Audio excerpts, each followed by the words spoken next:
Hello and welcome to the CX Files podcast. I'm your host, Mark Hillary. This week we're focused on data security. Capital One Bank in the US was recently hacked and the personal information of over 100 million customers was compromised. This story keeps being repeated over and over again. In Europe, we're now a year into the GDPR data security regulation that was designed to protect customers, but major companies such as British Airways and Google have been hit with huge fines because they were breaking the rules. Companies are gathering more and more data because they want to create a better, more personal customer experience, but what is the cost to the customer if their personal information is not protected? I wanted to speak to a security expert about this, so I called Peter Zaitsev, the CEO of Percona, based in North Carolina in the US. Percona designs, supports, and advises on databases. They tell companies how to store data and how to keep it safe. Peter and I talk in the podcast about GDPR, data protection, and the trade-off between personal service and data security. Okay, let's go straight to the interview.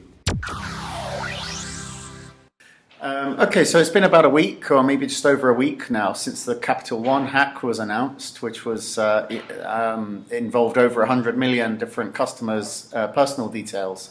I mean, what's the important lesson we can learn about managing customer data at scale from this, and how can the companies themselves design processes that protect private information, even if there's a hacker or someone on the inside wants to access it? Okay. Well, so I think the most important thing to learn both for companies and for consumers here is what breaches will happen, right? And I think the best saying I heard about that says that if it's not question of if, but when. And I think there are both corporations and individuals really need to look at that in this account. Now, as we look Capital One in US in particular, it's really mind-boggling for me what we in US we still use social security number as this kind of password, right? And if you know that, you can do kind of many things, right? Impersonating a person, right? I mean, if you would think about compare that to your IT team policies, right? It's like having one password for all the applications you use, right, which you can practically never change, right? Absolutely bizarre, but that is a state of industry, right? And I think moving to some more robust authentication, right, especially for the financial industry, right? I think that would be very important.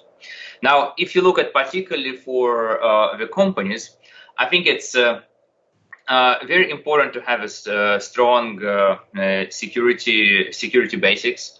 As I travel and talk to many of our customers, it's very surprising for me as many very large and famous corporations actually have pretty weak security basics. And people can be completely not educated.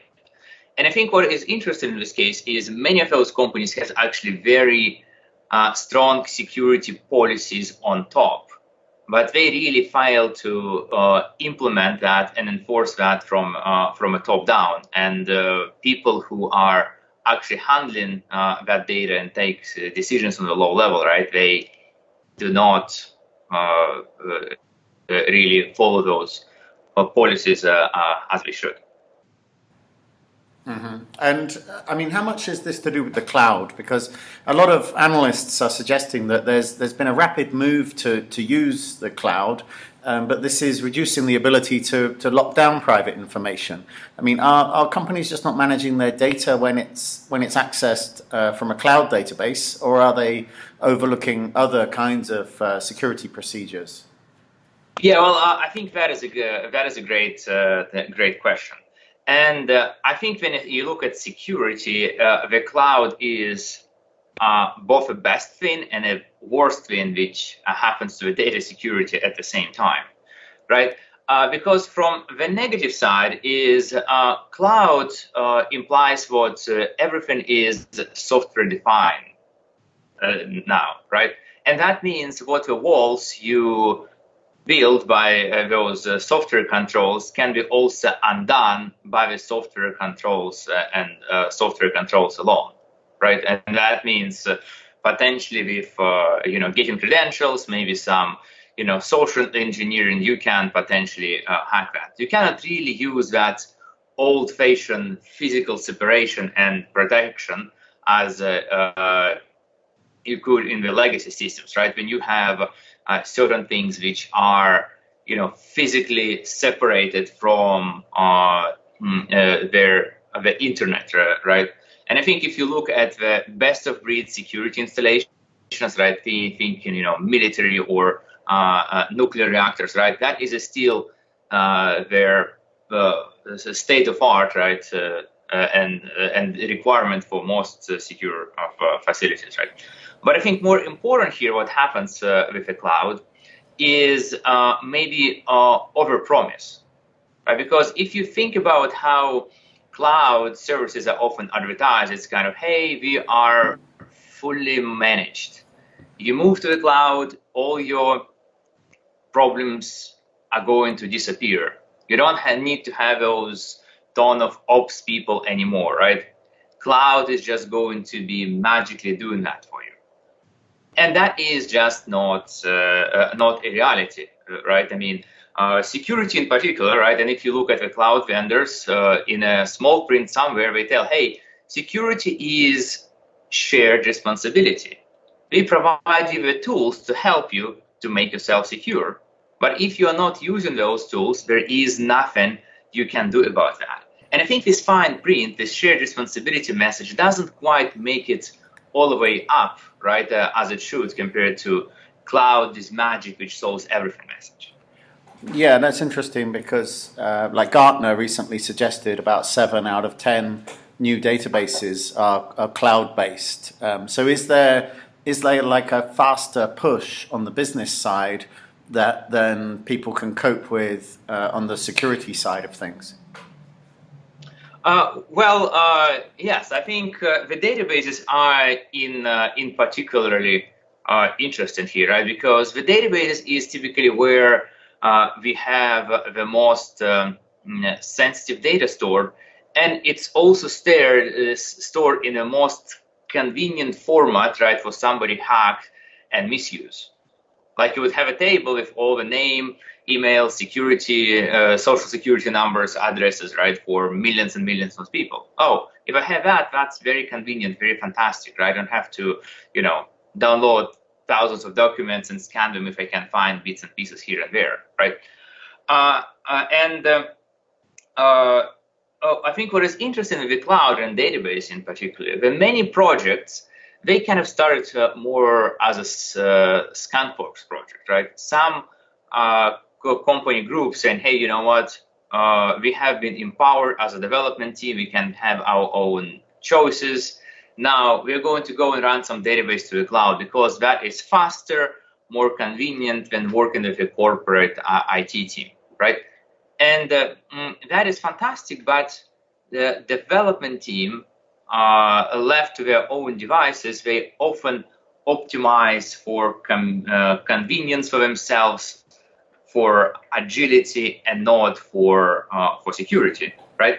And that is how a lot of data can be exposed. Like Capital One hack left aside, over last years there has been many thousands, I think like actually probably hundreds of thousands of open databases found in the cloud, right? And which has been exposed everything ranging from some government records to patient information and so on and so forth, right?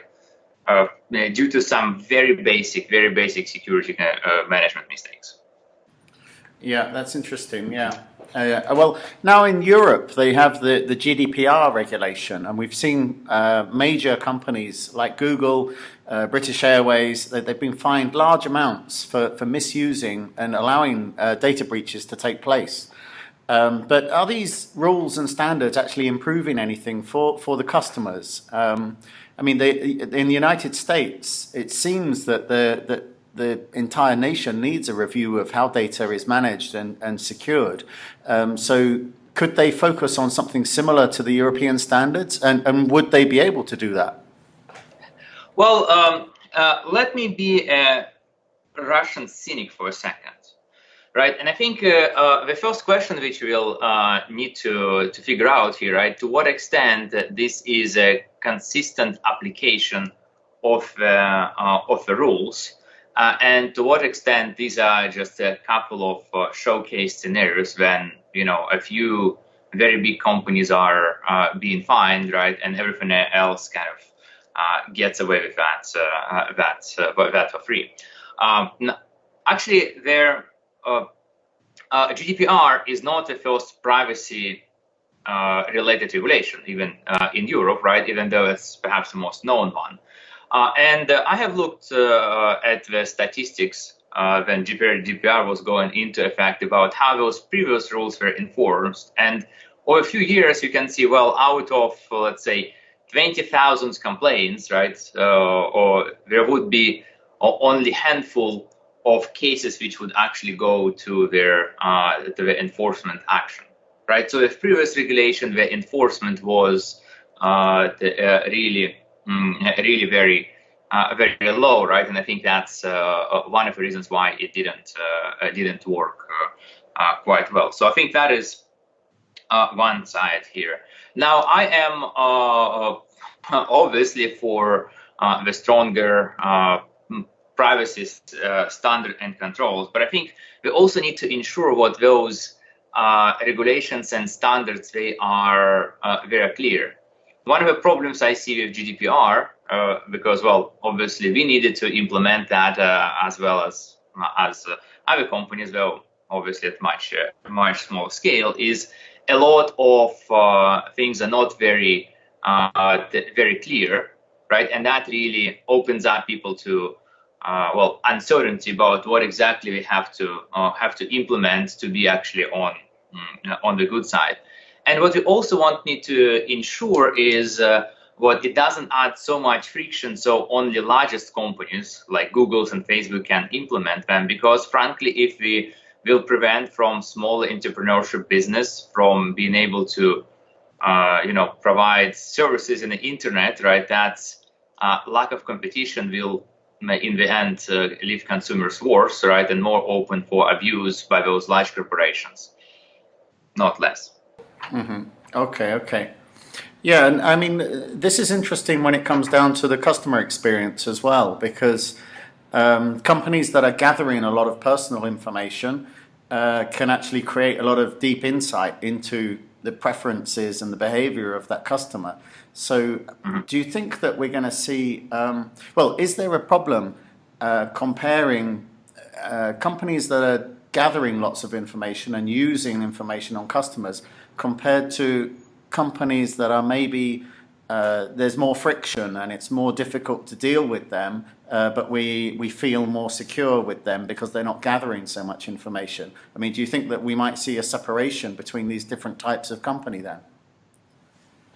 Yes, well, I think you are touching on a very important point here, right? Because reality is, or different people have very different privacy preferences, really, right? And those the changes, right? The hoop you have to go through that introduce their additional friction, and in many cases that is just annoying for people. I'll give you a simple example, right? Wherever I go from US to Europe, every freaking site out there starts to pop up and say, "Oh, we are going to use your cookies," right? And I always have to, on every site I get to agree with all that kind of stuff, right? In this case, which is frankly, not convenient for me, right? But that is how those rules have to be implemented right now, right? Frankly, part of that because of the lack of sort of central identity, right, of the standards. Where I would, if I could set settings somewhere central to say, hey, you know what? I don't mind, keep my cookies, right? Or hey, you know what? I prefer just to stay fully anonymous, right? Leave me alone. That could breach that experience, right? And I think there are some developments of some, standards in this case by browsers in particular, but that is something which is obviously moving slow. And I think in general that balance between the privacy and convenience is very tough, exactly because individual preferences can be so different. Yeah, and I guess will it just be down to individual preference, or do you think that we might see some companies actually facing a problem because of the way that they're using customer data? Well, I mean, of course, right? There are some business models which existed from the start of the internet, which gradually have been getting away, right? Because of tighter regulations.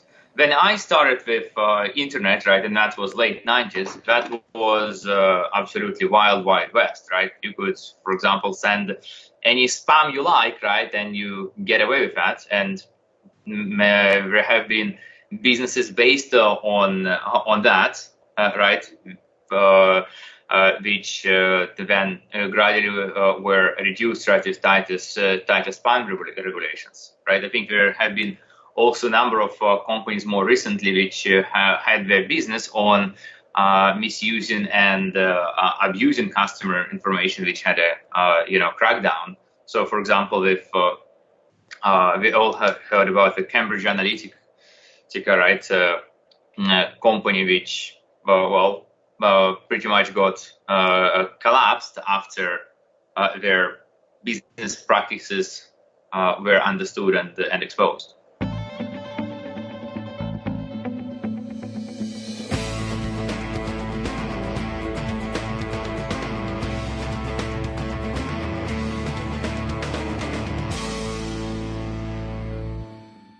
Thanks for listening to the CX Files podcast. Please take a moment to review the podcast because this helps other listeners to find it.